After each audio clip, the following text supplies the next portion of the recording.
Hola, mi nombre es Leandro Con. Yo voy a estar hablando sobre la geopolítica del Atlántico Sur en el siglo XXI.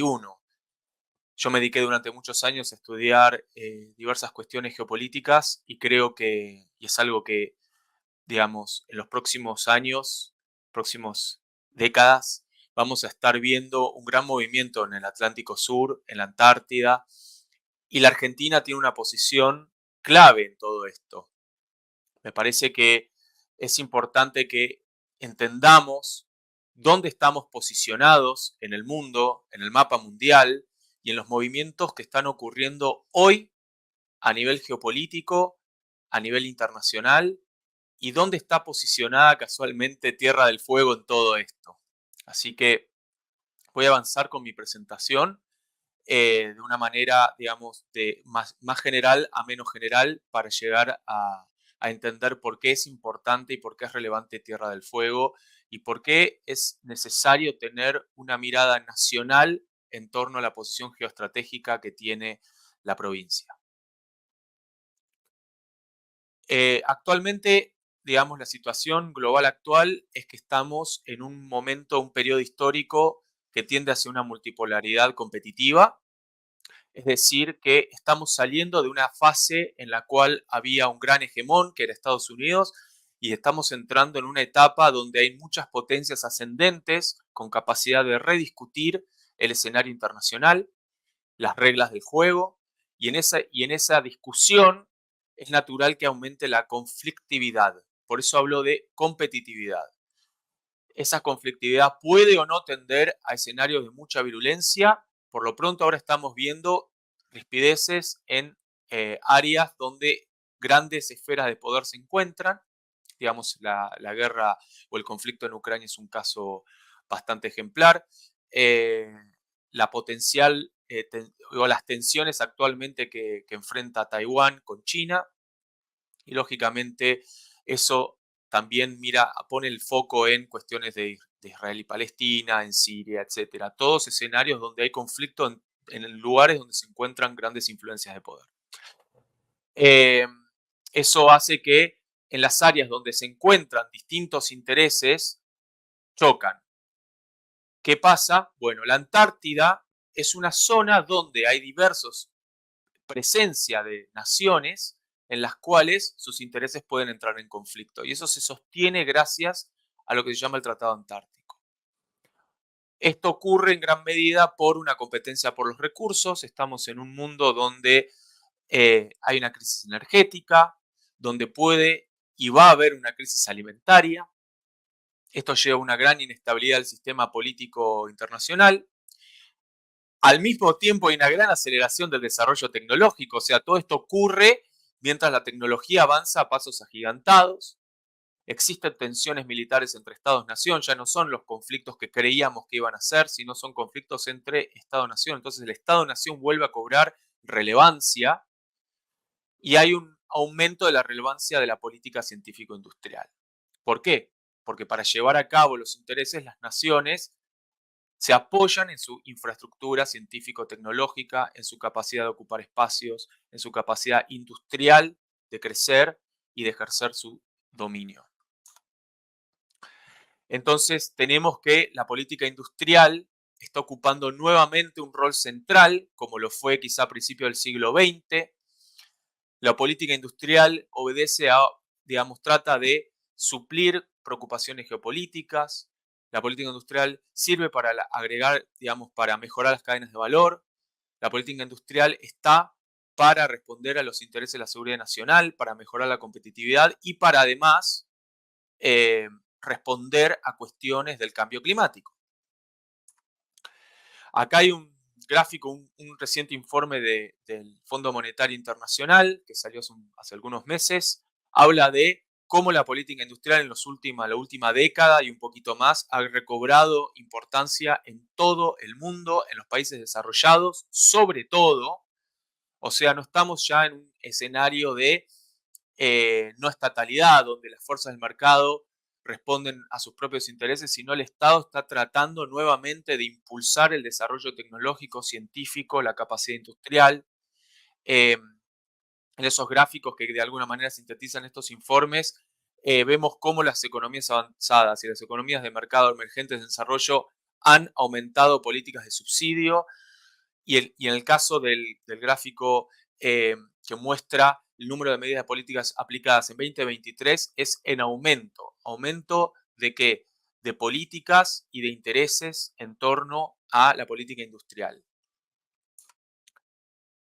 Todo esto en un escenario geopolítico muy tradicional. Hay una mirada en torno a cómo funciona el mundo de un intelectual que se llama Mackinder, ya está hace muchos años muerto, que habla de una teoría de Heartland, ¿no? El Heartland es que supuestamente hay un epicentro en lo que se llama la gran isla mundial y eso obedece de alguna manera a que hay que controlar el crecimiento de ese occidente. Mackinder era un intelectual británico y para que Gran Bretaña tuviera dominio internacional tiene que evitar que crezca este gran poder central del Heartland, que vendría a ser hoy representativamente China y Rusia. Esta teoría ha sido muy vigente, es una teoría en la cual se ha constituido gran parte del poder de Estados Unidos durante fines del siglo XX y principios del siglo XXI, y es algo que justamente vuelve a traer una importancia, es una teoría geopolítica muy relevante y vuelve a entrar en los libros, en los estudios, porque es la forma en la que se está rediscutiendo el poder internacional, el crecimiento de China y de Rusia y de India, cómo están saliendo y están discutiendo, rediscutiendo el orden internacional. Entonces, en este pequeño mapa, y adjunto una cita de Mackinder, quien gobierne en Europa del Este dominará el Heartland, quien gobierne el Heartland dominará la isla mundial, quien gobierne la isla mundial controlará el mundo.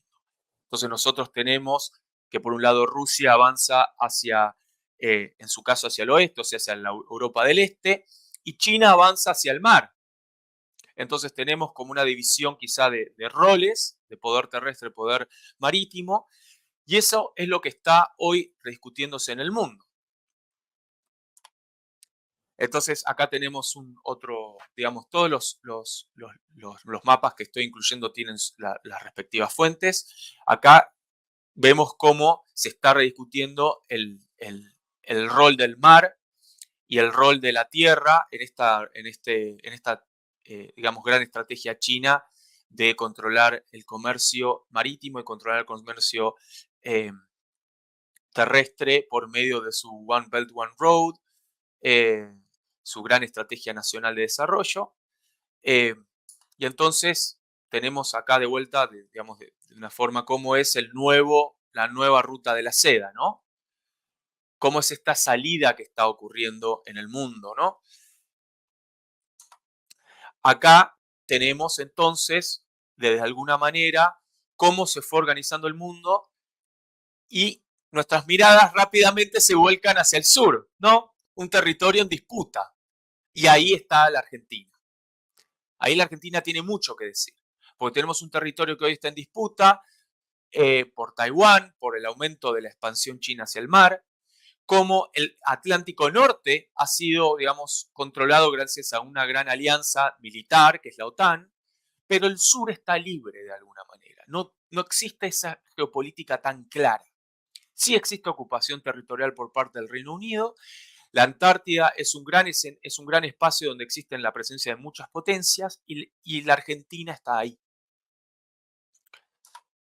Entonces, si tuviéramos que de alguna manera ir encapsulando nuestro debate es, bueno, el Atlántico Sur, de acuerdo a la ONU, es este espacio. Es un espacio que comprende una parte que le corresponde de área de influencia a América del Sur y otra área de influencia hacia África, ¿no? Y después tenemos la parte del mar Antártico. El conflicto de Malvinas ahora sí cobra una relevancia diferente porque podemos interpretarla de distintos lugares. Fue el primer conflicto quizá armado por la Antártida. Existe una lucha por el control marítimo del Atlántico Sur de las grandes potencias occidentales y también orientales. Hay un aumento del interés de las potencias orientales. Y existe una competencia por el control del acceso a los recursos que significa toda esa zona, ¿no? Estamos hablando de petróleo offshore, estamos hablando de minerales, porque hay algo muy importante que hay que tener en cuenta y es que la Antártida, a diferencia del Ártico, el Ártico se derrite y hay agua, no hay tierra. En la Antártida se derrite y hay tierra. Entonces, tenemos una gran presencia de distintos tipos de países en la Antártida y curiosamente el único país en vías de desarrollo con bases en la Antártida es la Argentina. La mayoría son todas potencias económicas, son los grandes países. Y acá la Argentina, como país en vías de desarrollo, tiene presencia porque le corresponde, de acuerdo a los tratados internacionales, tener su presencia, porque es territorio que le corresponde. ¿Y por qué le corresponde el territorio? Bueno, acá fue una gran labor histórica, diplomática de la Argentina, y es muy importante tener en consideración que la provincia de Tierra del Fuego, su nombre es Provincia de Tierra del Fuego, Antártida e Islas del Atlántico Sur. Es la provincia territorialmente, considerando todos los territorios de ultramar, más grande de la Argentina. Es la provincia con el territorio marítimo más grande de la Argentina. Y tiene el departamento, territorialmente hablando, más grande de la Argentina, que es la Antártida. Entonces, creo que es importante en ese sentido tener una visión de dónde estamos situados, no solamente nosotros con respecto a los reclamos, sino dentro del mapa internacional, cómo las grandes potencias miran el mapa y dónde está la Antártida, dónde está la Argentina y dónde está Tierra del Fuego en ese mapa. Entonces, Tierra del Fuego en ese sentido adquiere un rol estratégico, es un territorio estratégico argentino. Y en ese sentido tiene una importancia no solamente, así por decirlo, en términos de soberanía, sino una importancia geoestratégica y geoeconómica para el sostenimiento de los intereses permanentes y vitales de la nación. En este sentido, Tierra del Fuego, debido a su posición en el mapa geopolíticamente hablando, tiene un rol o puede tener un rol muy importante para el sostenimiento de los intereses nacionales y de la proyección antártica argentina, pero porque es algo que ya lo tenemos. Es como la Argentina le tocó estar así, acá, y en la competencia internacional algo tenemos que hacer al respecto. ¿Por qué? Porque ya existen naciones que están ocupando la Antártida y en algún lugar vamos a tener que posicionarnos. Eso es algo que la misma dinámica internacional va a obligar a la Argentina a tener que tomar decisiones. Y la no decisión también es una decisión. Entonces quiero detenerme un rato en hablar de por qué es importante el régimen industrial, científica y económica. Porque, en primer lugar, Tierra del Fuego, la Antártida y todas esas zonas son de difícil habitabilidad. Demandan, para que existe presencia del Estado, una atención especial por parte del Estado nacional. Argentina se caracteriza por ser un Estado federal, a diferencia quizá de Chile, que es un Estado unitario. Entonces existe una compleja dinámica en la cual tienen que ocurrir una especie de convenio armónico entre los intereses de la nación y los intereses de la provincia. Ahora bien, la provincia tiene un rol estratégico en lo que tiene que ver los intereses de la nación. Por eso es importante, cuando hablamos de defensa nacional y de la defensa de los intereses de la Argentina, tener en cuenta una mirada a la defensa nacional amplia, una perspectiva geoestratégica. Y lo geoestratégico de alguna manera demanda políticas verticales, políticas específicas para el desarrollo, para la creación de capacidades de ese territorio que no solamente es de alguna manera provincial, sino que obedece y debe obedecer a intereses nacionales.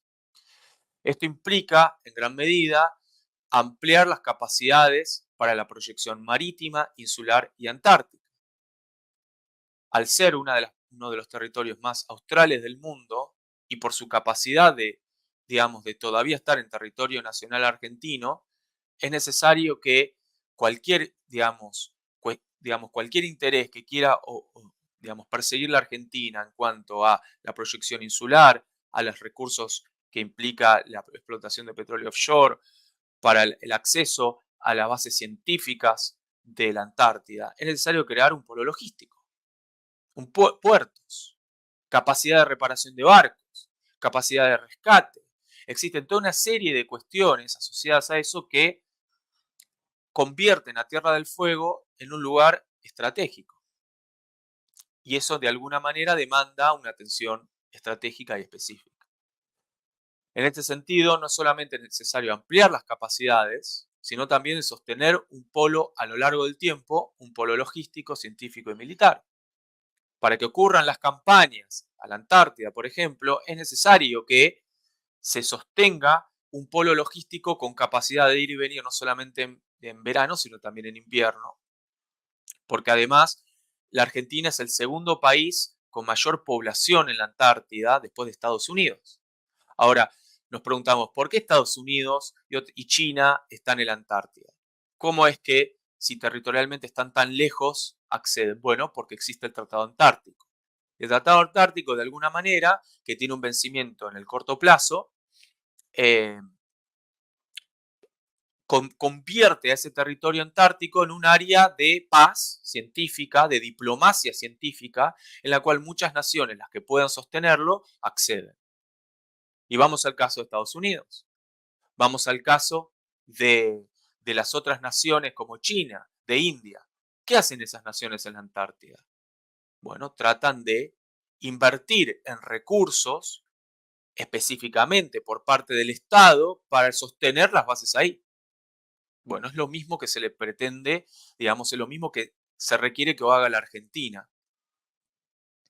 Entonces, eh, para ello también es importante sostener y mejorar la calidad de la vida de los habitantes de Tierra del Fuego, porque viven en Tierra del Fuego, pero mantener una ciudad, un pueblo que tenga capacidades industriales, científicas, tecnológicas, para que sea el nodo central de una política de proyección, es fundamental. Porque si no existe una economía funcional en ese territorio, es difícilmente un lugar que se constituya en un nodo estratégico y solamente en una especie de base aislada. Y no es la idea. Porque justamente, como hemos aprendido a lo largo del tiempo y sobre todo a partir de la experiencia de Malvinas, la población y el sostenimiento de una población es fundamental. Digamos, el Reino Unido lo sabe. Entonces, ahí tenemos el factor demográfico que es clave. Es necesario que se sostenga un régimen que permita hacer crecer a Tierra del Fuego para el futuro que se le avecina en el mediano y corto plazo. Y finalmente, digamos, una especie de imaginario, quiero proponer, de qué hacen también otros países en territorios aislados, en territorios que sí son estratégicos y que obedecen a estratégicos nacionales y que tienen y que responden a necesidades geopolíticas específicas, ¿no? Bueno, siempre está la atención a la población, el crecimiento y la capacidad del sostenimiento de una población en zonas aisladas. Muchos encuentran la capacidad de esos territorios de generación de recursos, en este caso petróleo, puede ser energía eólica en el caso de Tierra del Fuego, eh, y también tener una mirada, digamos, tecnopolítica y militar. Estamos yéndonos hacia una nueva fase de lo que tienen que ver la logística, las capacidades de seguridad nacional, las capacidades militares y políticas. Hablamos de capacidades de redes, ¿no? Cómo es importante construir una infraestructura ciberespacial, si se quiere, en todo el territorio, tanto marítimo como insular, para tener mayor, digamos, ejercicio del control de esas zonas que corresponden a la soberanía argentina. Y para eso es necesaria infraestructura, infraestructuras críticas, infraestructuras tecnológicas. Y también estoy poniendo ahí un ejemplo de cómo se pueden también generar distintos territorios eh, artificiales, también con una mirada estratégica, como lo ha hecho China, eh, que implican tener una visión del territorio de una forma más bien dinámica, ¿no? Más líquida, que no es un territorio y ya, se puede construir territorio. Y eso es algo que también me parece relevante para tener en consideración de acá al futuro.